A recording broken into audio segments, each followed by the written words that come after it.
말씀 보시겠습니다.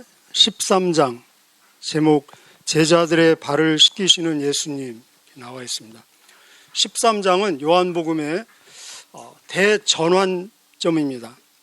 12장까지는 표적의 책이라고 불리우면서 7가지 표적이 나와 있습니다. 13장부터는 일명 영광의 책이라는 별명이 있습니다. 그래서 13장부터는 이 7가지 표적이 가리키는 예수님의 죽음과 부활을 향해서 달려가고 있습니다. 또 12장까지는 사역의 대상이 주로 군중들, 불특정 다수인들을 향해서 공적으로 실외에서 사역을 많이 하셨습니다. 그런가 하면은 13장부터는 이제 소수의 제자들에게 집중하는 모습을 볼 수 있습니다. 그래서 13장에는 식사하시고 제자들과 성만찬, 다른 공관복음에 나와 있는 성만찬, 오늘 본문에 나와 있는 제자들의 발을 씻기시고 14, 15, 16장까지는 이 제자들에게 고별 설교를 하시고 17장에서는 대제사장으로서 긴 중보기도를 하십니다. 제자들을 위해서, 그리고 앞으로 나올 제자들, 성도들을 위해서. 그 중보기도에는 우리까지 다 포함되어 있습니다. 그리고 18장에서는 겟세마네 기도를 하시고 체포를 당해주시고, 19장에서는 십자가에서 죽으시고, 20장에서는 부활하시고, 21장 마지막 장에서 다시 제자들을 만나서 사명을 주시는 그런 내용을 볼 수 있습니다. 이 짧은 시간에 하신 일, 그리고 하신 말씀은 가장 하시고 싶은 일, 가장 하시고 싶은 말씀을 하시겠죠. 십자가 지시기 전 이제 남은 시간이 얼마 남지 않은 이 상황에서. 그런데 그 첫 번째 일을 제자들의 발을 씻기시는 모습을 볼 수 있습니다. 우리 1절 읽으셨는데 한 번 더 1절 읽겠습니다. 같이 1절 시작. 6월절 전에 예수께서 자기가 세상을 떠나 아버지께로 돌아가실 때가 이른 줄 아시고 세상에 있는 자기 사람들을 사랑하시되 끝까지 사랑하시니라. 이 1절 속에는 많은 사실 중요한 단어도 들어있고 많은 내용이 담겨 있습니다. 개인적으로 더 많은 묵상할 가치가 충분히 있는 내용입니다. 우리 개인적으로 나중에 더 묵상하시면 은혜가 될 것입니다. 이 6월절 전 예수님은 세상 죄를 지고 가시는 하나님의 어린 양으로 오셨고 우리의 6월절 양이 되시는 예수님이십니다. 이 1절에서 말씀하시기를 이제 아버지께 돌아갈 때가 되었다. 이 요한복음을 통해서 예수님이 한결같이 하시는 말씀은 나는 스스로 온 것이 아니라 아버지가 보내서 왔고 내 스스로 하고 싶은 일을 하는 것이 아니라 아버지가 원하시는 일, 아버지를 기쁘시게 하는 일을 하고 그리고 아버지께 다시 돌아간다. 이 아버지께 돌아갈 때가 되었다. 이 때는 어떤 때입니까? 죽음과 부활, 승천, 그리고 하나님의 우편에 앉는 그 영광, 창세 전에 가지셨던, 원래 가지셨던 그 영광의 자리로 복귀하는 그 때입니다. 이 요한복음 전체를 통해서 이 예수님은 아버지가 가지고 있는 그 하늘의 때, 하늘의 시간표에 따라서 이 삶을 이끌어가는 그런 모습들을 볼 수 있습니다. 그래서 요한복음을 쭉 연결해가는 중요한 이 단어, 짧은 단어 중에 하나가 때라고 할 수 있습니다. 우리 그래서 사역을 시작하는 초반에 아직 내 때가 이르지 않았다. 그런 말씀을 여러 번 하는 걸 볼 수 있습니다. 우리 2장에서도 여자여 나와 무슨 상관이 있습니까? 내 때가 이르지 않았습니다. 또 쭉 가다 7장에도 내 때가 이르지 않았다. 사람들이 예수님을 막 죽이려고 돌 던지려고 체포하려고 하는 중에도 그의 때가 아직 이르지 않았으니 그에게 손을 대는 자가 없었더라. 쭉 때를 따라서 가는 모습을 볼 수 있습니다. 그리고 이제 12장 마지막 부분에 가면은 영광의 때가 다가오고 있다. 그러나 그 영광의 때를 맞이하기 위해서는 십자가를 반드시 거쳐야 되잖아요. 그래서 예수님도 인간이시기 때문에 그 십자가의 때를 거치는 갈등과 고뇌도 있었습니다. 그래서 한때 그런 기도도 하셨죠. 아버지요, 이 때를 나로부터 면하게 해 주십시오. 그러나 내가 이 때를 위해서 왔습니다. 또 의지적인 그 결단을 하시는 모습도 볼 수 있습니다. 예수님은 지금 인간적으로 뭐 80이나 90세 되신 거 아니죠. 그죠? 33살. 한참 살고 싶은 청춘인데 이 아버지께 돌아갈 때가 되었다라고 말하고 있습니다. 요한복음에서 예수님의 삶을 보면서 우리는 가장 사람에게 중요한 기본적인 질문이 나는 어디에서 와서 무슨 일을 하다가 해야 하고 그리고 어디로 가는지, 이것이 기본적인 질문 아닙니까? 철학에서도 기본적인 질문이 나는 어디서 와서 무엇을 하다가 어디로 가는가. 근데 하나님을, 예수님을 만나지 못하면은 이 기본적인 질문에 해답을 얻을 수가 없죠. 때가 굉장히 사실은 중요하죠. 모든 사람에게는 다 때가 있죠. 그죠? 그래서 성경 말씀하시기를 범사에, 천하 범사에 때가 있으니 올 때가 있고 갈 때가 있고 시작할 때가 있고 또 마무리할 때가 있고, 오늘 하루의 삶 속에서도 우리에게 주어진 때가 있지 않습니까? 뭐 할 때, 뭐 할 때. 그래서 나를 향하신 정말 하나님의 그 때를, 지금 이 시간 무엇을 해야 되는 때인지 때를 아는 것이 하늘의 지혜입니다. 우리 모두에게 내 마음에서 우러나는 것이 아니라 나를 향하신 하나님의 때를 잘 분별하는 하늘의 지혜가 저와 여러분에게 있기를 주님의 이름으로 축복합니다. 이 1절에 보면은 예수님께서 세상에 있는 자기 사람들을 사랑하시되 끝까지 사랑하시니라.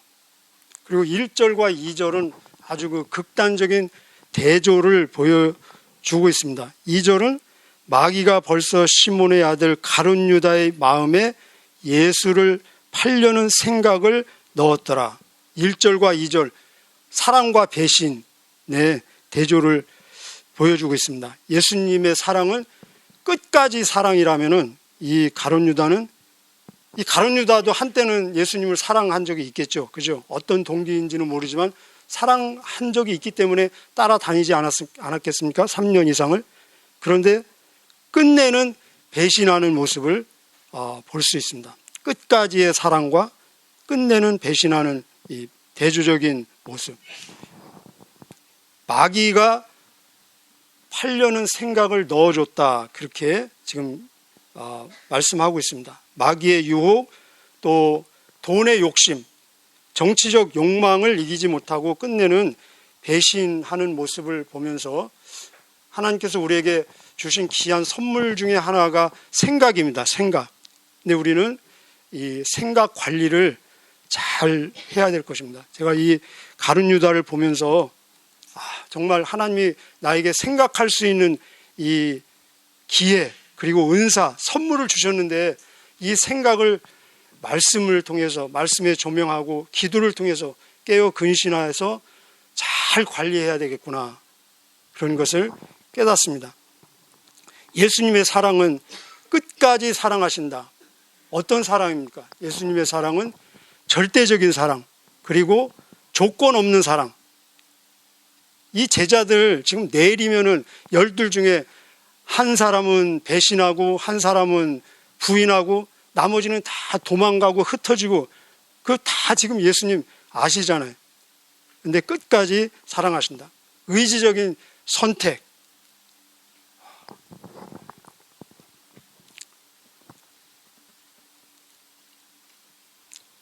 우리 에베소 3장 18절에 보면은 예수님의 사랑의 넓이, 그리고 길이, 높이, 깊이는 끝이 없다. 우리 로마서 8장 35절, 로마서 8장은 로마서의 아주 그냥 절정장인데 그 마지막 부분은 예수님의 사랑을 노래하는 절정으로 마무리하는 걸 볼 수 있습니다. 누가 우리를 그리스도의 사랑에서 끊으리요? 환난이나 기근이나 핍박이나 적신, 배고픔, 핍박, 칼, 위험이랴. 그 어떤 것도 우리를 하나님의 사랑, 예수 그리스도 안에 있는 하나님의 사랑에서 우리를 끊을 수 없느니라. 그것이 로마서 8장의 선언 아닙니까? 그런데 여기 보면은 누구를 사랑하느냐? 세상에 있는 자기 사람들, 이렇게 제한을 시키고 있습니다. 거기 한번 밑줄을 그어보실래요?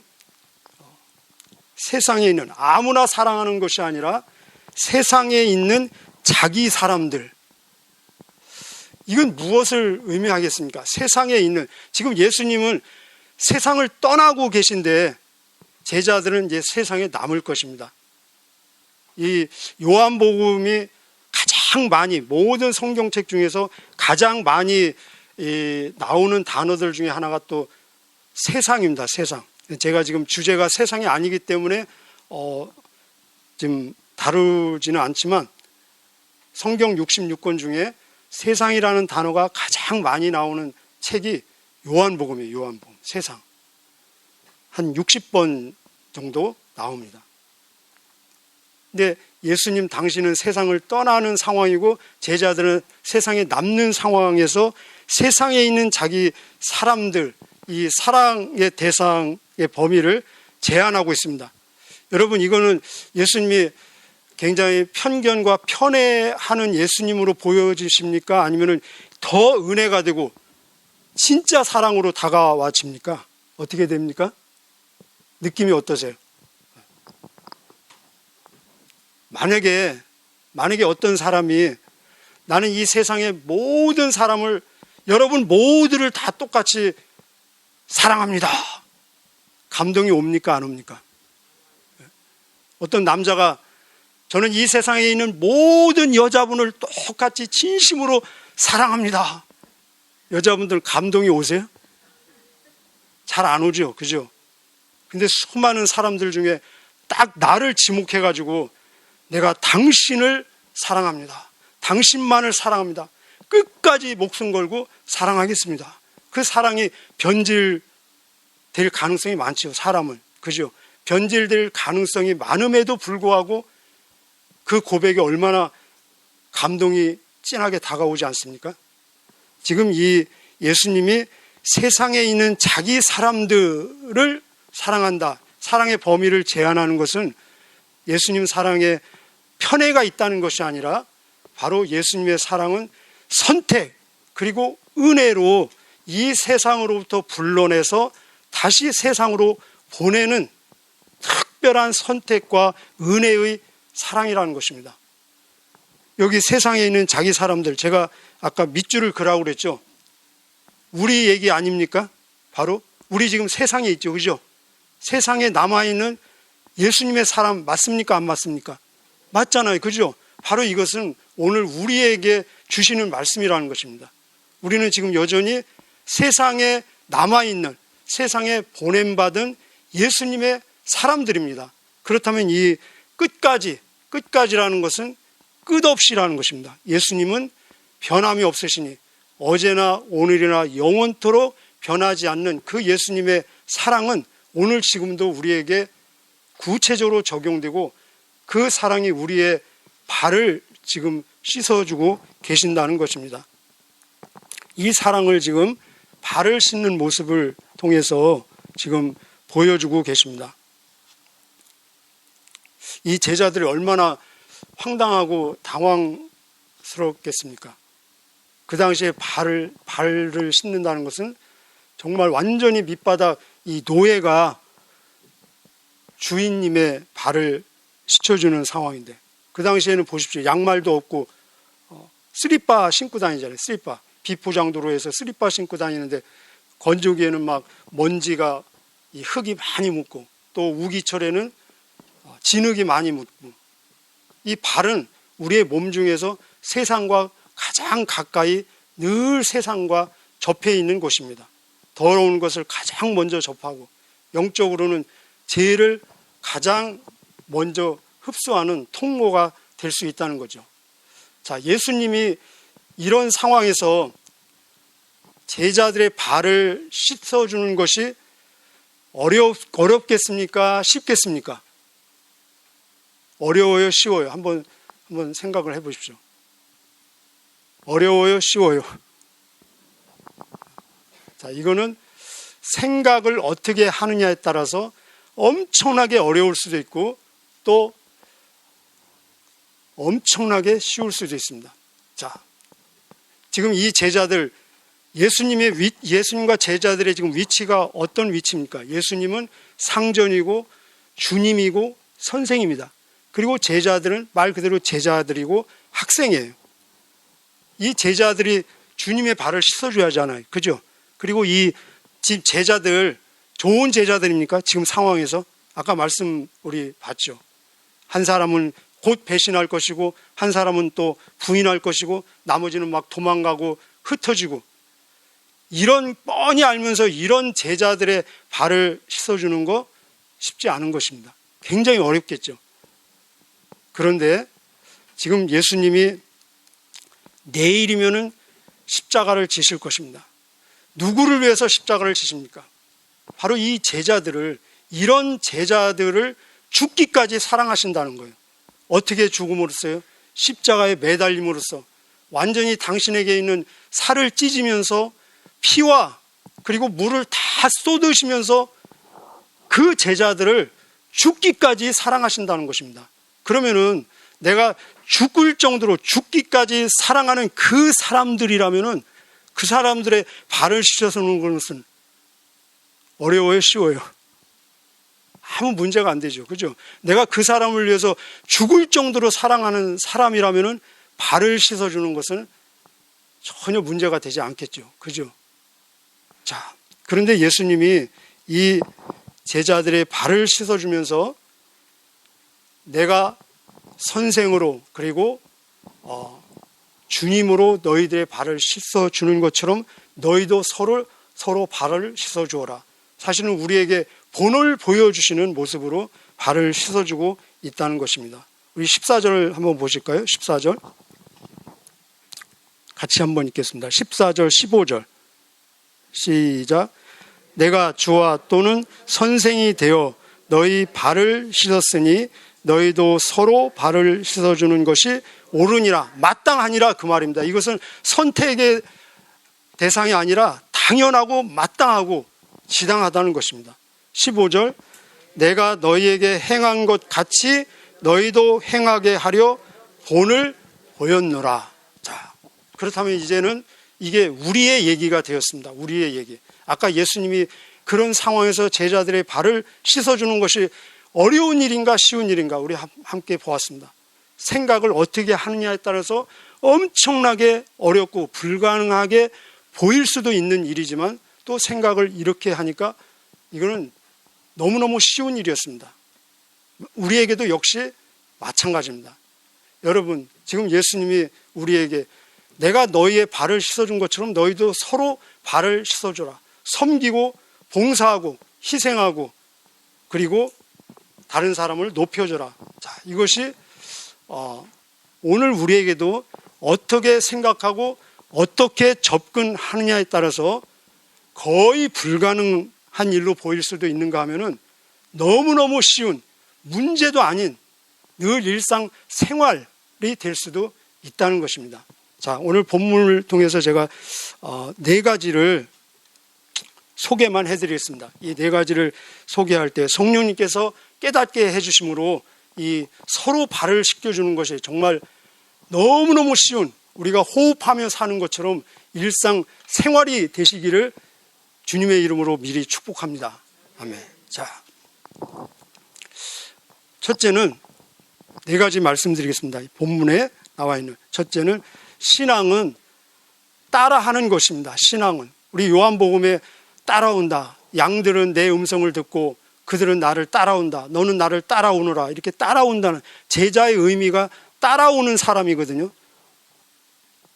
신앙은 내가 무언가를 새로운 것을 하려고 창출해내는 것이 아니라 고안해내는 것이 아니라 예수님이 하신 것을 그냥 따라하는 겁니다. 따라하는 것, 모방하는 것입니다. 이것을 우리가 다른 표현으로 순종이라고도 표현하기도 하는데 그냥 따라하는 거예요. 따라하는 것은 쉬운 겁니다. 사실은 그냥 따라하는 거. 그래서 신앙, 우리 크리스천이라는 것은 예수님을 따라간다는 것은 예수님이 하는 대로 하라는 대로 따라하는 거예요. 그냥 하라는 대로 따라하는 거 쉽잖아요. 그죠? 그래서 14절 15절이 바로 그 말씀입니다. 내가 너희를 발을 씻은 것처럼 너희도 그렇게 모방해라, 흉내내라, 따라해라. 따라하는 거 쉽지 않습니까?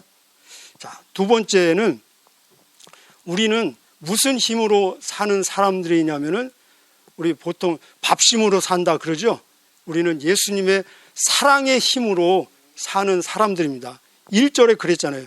세상에 있는 자기 사람들, 우리는 세상에 남아있는 예수님의 사람들입니다. 그런데 그 사람들을 끝까지라는 것은 끝없이 사랑하느니라. 사랑은 모든 일에 동기이고 사랑의 힘은 우리가 사명을 감당하는 원동력이라는 것입니다. 그래서 사랑은 허다한 죄를 덮느니라. 정말로 사랑한다면은 그 발에 무슨 먼지, 때, 고랑내가 안 보인다는 것입니다. 왜냐하면 사랑은 모든 허물, 모든 죄를 덮는 능력이기 때문에 사랑은 모든 두려움을 내어 쫓느니라. 그래서 우리 고린도전서 13장 잘 알지 않습니까? 사랑 없이 행하는 모든 것은 다 헛일이다. 고린도전서 13장을 읽고 싶은데 생략하겠습니다. 사랑 없이 하는 모든 이 산을 옮기는 능력이 있어도 방언을 하는 능력이 있어도 예언하는 능력이 있어도 사랑 없으면 아무것도 아니요 아무 유익이 없느니라. 그래서 고린도후서 5장 14절에 보면 우리는 예수 그리스도의 사랑이 우리를 강권하는도다. 같이 한번 해보실까요? 그리스도의 사랑이 나를 강권하는도다. 그 의미는 그리스도의 우리가 막 강력한 태풍이 불면은 그 태풍이 나를 막 이렇게 몰아가지 않습니까? 그리스도의 사랑의 힘에 의해서 내가 떠밀려가는 인생을 산다는 것입니다. 예수님은 사랑으로 세상을 정복하셨습니다. 칼로 정복한 것이 아니라 사랑으로. 그래서 우리 다음 이 13장 후반부에 보면은 내가 너희를 사랑한 것 같이 너희도 서로 사랑하라. 이렇게 너희가 서로 사랑하는 모습을 봄으로써 세상 사람들이 너희가 내 제자인 줄을 알아볼 것이다. 자, 세 번째 이유, 중요한 이유입니다. 자, 서로 발을 씻긴다는 것은 우리 서로 세족식 해가지고 퍼포먼스도 가끔 하죠. 이거는 의식이 아니라 삶의 그냥 패턴입니다. 그리고 발을 씻긴다는 것은 단순히 윤리적으로 도덕적으로 섬겨주고 봉사하고 그 정도 차원이 아니라 이 발을 씻는다는 것은 죄 용서를 통한 제사함, 그리고 더 나아가서 구원에 이르는 복음의 섬김이라는 것입니다. 우리 7절에 보면은 이 발을 씻는 모습을 베드로 이해하지 못했죠. 그래서 막 사양할 때 예수님이 뭐라고 말씀하시냐면 7절, 8절. 7절에 지금은 내가 하는 일을 이해하지 못하지만 나중에 알 것이다. 십자가와 부활을 통해서 이 발을 씻는 것이 무엇을 의미하는지 나중에 알 것이다. 우리는 지금 다 알고 있잖아요. 왜냐하면 기록이 되었고 십자가와 부활 이미 과거의 역사적인 사건이 되었기 때문에 베드로는 이 당시에 이해를 못했지만 우리는 지금 알아야 돼요. 그러죠? 그리고 8절에 뭐라고 말씀하시냐면 내가 너를 씻어주지 아니하면 내가 나와 무엇이 없느니라? 상관이 없느니라. 같이 공유할 것이 없다. 분깃이 없다. 여기 상관이 없다는 것은 구원이 없다는 것입니다. 여러분 지금 이상하지 않습니까? 어떻게 발 한 번 안 씻어준다고 막 구원이 없을 정도로. 이 발을 씻어준다는 것은 바로 예수님의 피를 통해서 우리의 죄를 씻어주는 제사함, 용서를 통해서 회개와 구원에 이르는 섬김과 씻음이라는 것입니다. 우리의 발을 씻는 것은 단순히 도와주고 섬겨주는 정도가 아니라 구원의 섬김까지 이르는 복음의 섬김을 통해서 그 사람이 정말로 하나님의 사랑, 하나님의 용서를 통한 구원을 체험하도록 거기까지 이르는 섬김이 되어야 된다는 것입니다. 그래서 20절에 그렇게 말씀하고 계시지 않습니까? 20절에 내가 진실로 진실로 너에게 이르노니 내가 보낸 자를 영접하는 자. 내가 보낸 자가 누굽니까? 세상에 남아있는 우리들. 내가 보낸 자를 영접하는 자는 나를 영접하는 것이요. 이것이 어떻게 가능합니까? 바로 우리가 복음으로 섬길 때 여러분 경험 있으시죠? 우리가 복음으로 섬길 때 받는 대우가 있죠. 때로는 환영받기도 하고 때로는 거절당하기도 하고 핍박당하기도 하고 우리가 복음으로 섬길 때 우리가 세상으로부터 받는 대우, 그 대우를 예수님께서는 무슨 대우로 간주하신다고요? 당신이 받으시는 대우로 간주하신다는 것입니다. 내가 보낸 자를 영접하는 자는 나를 영접하는 것이요. 마치 예수님을 영접하는 자는 아버지를 영접하는 것처럼. 자, 네 번째 이유는 우리 같이 한번 해보실까요? 네 번째, 마지막입니다. 자, 진짜 알면 할 수 있다. 한번 해보실까요? 진짜 알면 할 수 있다. 여기 예수님이 아신다는 표현이 사실 많이 나옵니다. 중심 단어 중에 하나입니다. 1절, 3절, 그리고 11절, 18절에 예수님이 아시고 누가 팔 줄도 아시고 또 아버지께 돌아갈 때가 이런 것도 아시고 그랬는데 이제 우리에게 주시는 말씀은 17절에 지금 우리 함께 따라라고 한 그 내용이 17절 말씀입니다. 17절 함께 읽어보실까요? 17절 시작. 너희가 이것을 알고 행하면 복이 있으리라.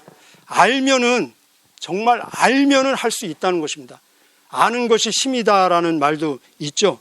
우리가 이 전장 12장에 보면은 마리아가 수천만 원 하는 그 값어치 나가는 향유를 단번에 그냥 예수님 발에 부은 사건이 있습니다. 그죠?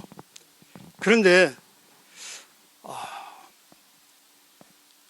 이 알아야 될 것을 알지 못하는 은혜의 체험이 없는 가룟 유다는 저 3천만 원 정도 되는 저 돈이면 뭐 할 수 있을 텐데 뭐도 살 수 있을 텐데 너무너무 아깝겠죠. 그죠? 그 아까워하는 마음이 저는 이해가 갑니다. 은혜의 체험이 없는 사람에게는 그게 정말 아까운 것입니다. 그러나 은혜의 체험을 한 사람, 지금 상황이 어떤 상황입니까? 그냥 죽어가는 사람이 아니라 완전히 죽어가지고 냄새가 나는 송장이잖아요. 송장. 나사로. 완전 송장된 나사로가 단번에 완전히 건강한 모습으로 살아났습니다. 그래서 예수님과 지금 식탁을 같이 하고 있어요. 그 은혜의 체험을 한 사람에게는 3천만 원 아니 5천만 원이 아깝겠습니까? 더 못 보어서 안타까울 뿐이죠. 그죠? 근데 이 나사로가 살아난 것은 우리의 얘기입니다. 이 에베소 2장에 보면은 죄와 허물로 죽었던 너희를 살리셨고 너희를 예수 그리스도와 함께 하나님 하늘에 앉히셨느니라. 우리가 영원히 죄와 죽음으로 죽었던 우리를 예수님을 통해서 완전히 살리시고 예수님이 여러 번 말씀하셨잖아요. 내가 너에게 영생을 주느니 너희가 영원히 멸망치 아니할 터요. 너희를 내 손에서 아무도 빼앗을 자가 없느니라. 영벌에서 영생으로 사망에서 생명으로 옮겨진 이 은혜의 체험을 정말로 했고 그것을 알고 있고 그 이야기가 내 이야기가 됐고 또 미래에 나에게 주어질 그 면류관이 무엇인지를 정말로 안다면은 어떤 희생, 어떤 헌신 봉사도 더 하고 싶고 오히려 거기에는 감사와 감격만이 있을 뿐이라는 것입니다. 그런데 은혜의 체험이 없는 사람에게는 한 사람 한 시간의 봉사도 아까울 수 있어요. 그리고 그것을 생색내고 공치사를 할 수 있습니다. 아는 것이 중요하다는 것입니다. 지식으로 아는 것이 아니라 체험으로, 경험으로, 누림의 암. 그래서 이 18절에 너희가 알고 행하면은 복이 있을 것이다. 오늘도 우리의 하루의 삶 속에서 나의 도움, 나의 섬김, 나의 복음의 섬김을 필요로 하는 자의 발을 씻어줌으로써 하나님의 기쁨이 되고 또 하나님이 우리를 향한 뜻을 이루는 거룩한 날, 하나님의 영광을 드러내는 한 날 되시기를 주님의 이름으로 축복합니다. 기도하시겠습니다.